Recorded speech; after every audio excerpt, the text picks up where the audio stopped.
The Michael Bennett era is over in New England. He's the guy they were obsessed with stopping in Super Bowl 49 when he was with the Seahawks. He joined the team this year. When he was suspended one game last week for conduct detrimental to the team, and there was this weird statement that was issued by him that clearly wasn't written by him that suggested there was some sort of altercation with his position coach.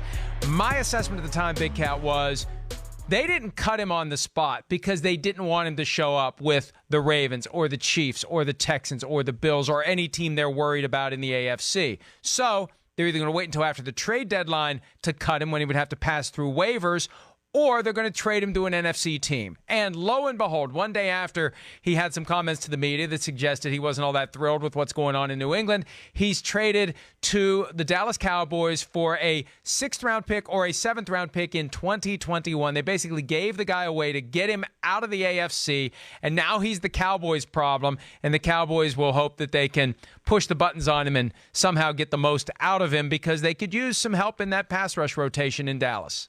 Well, I think the Cowboys will be able to get something out of him because the Cowboys don't employ my good old friend Brett Bielema. I think that's where the issues arose, right? Wasn't it Brett Bielema versus Michael Bennett, and that was where things started to go south? Either way, that's a nice trade for the Cowboys because they get him for basically nothing.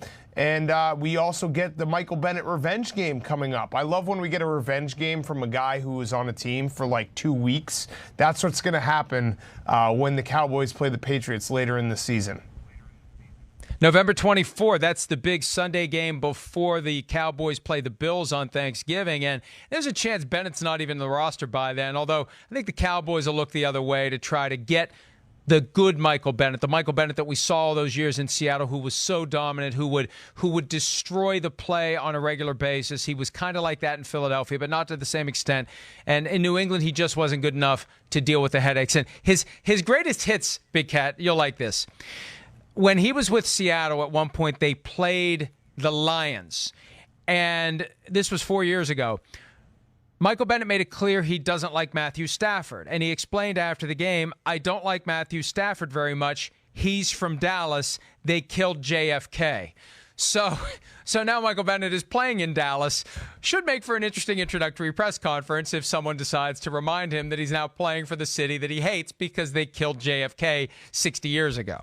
I like that. Let's bring up some old history. This is also a bookend for the Bennett brothers because remember, Martellus started as a Dallas Cowboy and they're from Texas. So maybe a mini homecoming, even though he doesn't like Dallas because of the whole JFK thing. I didn't know the city of Dallas killed JFK, but an interesting quote to bring back up. I like that, Mike. Good job. Way to do your research.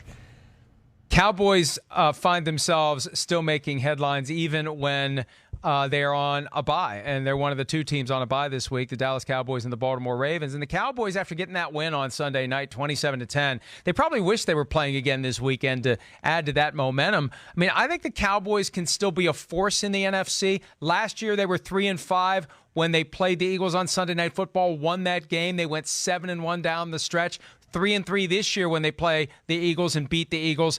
You know, they go on a run here. It doesn't take much. If they can just string wins together, it doesn't take much to find yourself in a position where you're competing for a first-round bye, Big Cat.